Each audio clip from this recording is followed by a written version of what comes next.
In the next few minutes, I'm going to share why sellers are probably not responding the way you would expect to respond. And I'm going to give you some tips on how to increase your response dramatically overnight. So first of all is how you approach the seller. I hear a lot of conversations where they say, well, I'm such and such, I'm an investor in the area, are you interested in selling?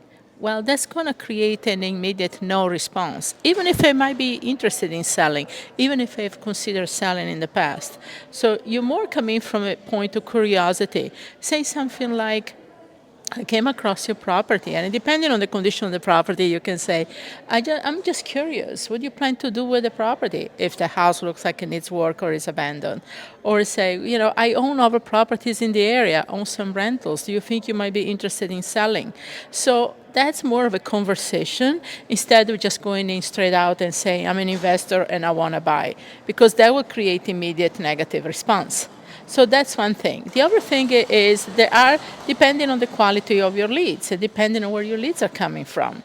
So first of all, if you approach a cold lead and they say no, well, there are different versions of no. Right? Is there a no? Absolutely not.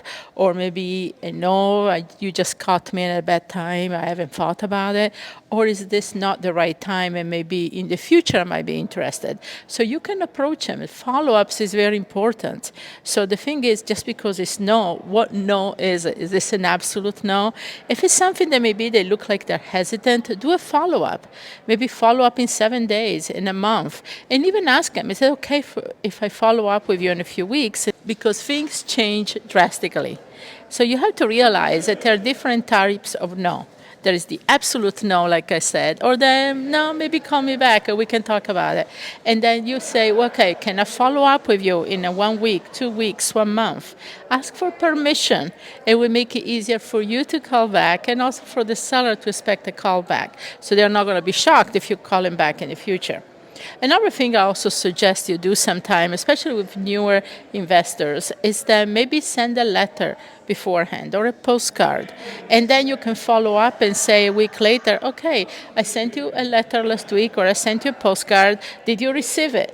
People tend not to say no, I don't care, I haven't received it. Some will, but most of them say, I might have, I didn't have a chance to look at it, and so then you can start a conversation. Another way is to start a conversation, especially when you're calling the phone, with kind of a pattern interrupt. Instead of just calling and introducing yourself, say, well, I'm not sure if I have the right number. I'm actually looking for, say the name of the person who owns the house on the property. Is that you?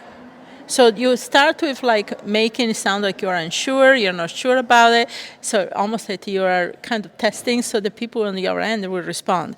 Because if you start saying, I'm such and such, I'm an investor and I'm looking to buy in the area, you're probably not going to create the best response possible. So these little small differences on how you approach a conversation is going to make a huge difference. These are so many little tips I know, and I'm going to share a lot more. We have a seller marketing workshop coming up. So I hope to see you there.